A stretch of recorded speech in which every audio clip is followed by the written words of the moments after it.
আমার মতো তোমাদেরও যদি হঠাৎ কোনো মিষ্টি খেতে ইচ্ছে করে তাহলে ঝটপট করে এটা বানিয়ে নিতে পারো। সবার প্রথমে 1 কাপ লিকুইড দুধ উষ্ণ গরম করে তার মধ্যে 1 কাপ গুঁড়ো দুধ ভালো করে মিশিয়ে নাও। কেশর ভেজানো দুধটাও দিয়ে দাও। ফুটে উঠলে পরিমাণ মতন মিষ্টি, একটু এলাচের গুঁড়ো দিয়ে সব কিছু ভালো করে মিশিয়ে নিয়ে হাতে একটু সময় নিয়ে একদম লো ফ্লেমে এরকম শুকনো করে নামিয়ে নাও। এবার একটা প্লেটের মধ্যে এটা দিয়ে ভালো করে ছড়িয়ে ঠান্ডা হতে দাও। ঠান্ডা হয়ে গেলে তার মধ্যে পরিমাণ মতন ঘি দিয়ে হাত দিয়ে ভালো করে মেখে নাও। ঠিক আমি যেরকম মেখে নিচ্ছি ওরকম।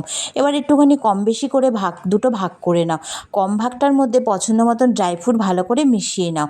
এবার আমার কাছে যেহেতু বাটার পেপার ছিল না, আমি একটা প্লাস্টিকের মধ্যে সামান্য পরিমাণ ঘি মাখিয়ে নিয়ে ড্রাই ফ্রুট মেশানো ভাগটাকে এরকম রোলের মতন করে নিয়েছি। ঠিক আমি যেরকমভাবে করেছি তোমরাও করে নাও। ড্রাই ফ্রুট মেশানো ছাড়া ভাগটাকে এরকম একটু চ্যাপ্টা করে নিয়ে মাঝখানে ড্রাই ফ্রুট মেশানো ভাগটা দিয়ে এরকম রোলের মতন করে নিয়েছি। তোমরাও ঠিক এরকমভাবেই করে নেবে। এবার একটুখানি শক্ত হয়ে গেলে পরে মাঝখান দিয়ে আমি এখানে তিকোনা মতনভাবে কাটবো বলে সেরকমভাবে শেপ দিয়ে নিয়েছি। তোমরা তোমাদের পছন্দ মতন শেপ দিয়ে নেবে।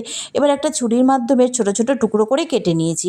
হয়ে গেল আমার মাওয়া মিষ্টি। আর দেখতে যতটাই সুন্দর হয়েছিল, খেতেও ততটাই সুন্দর হয়েছিল।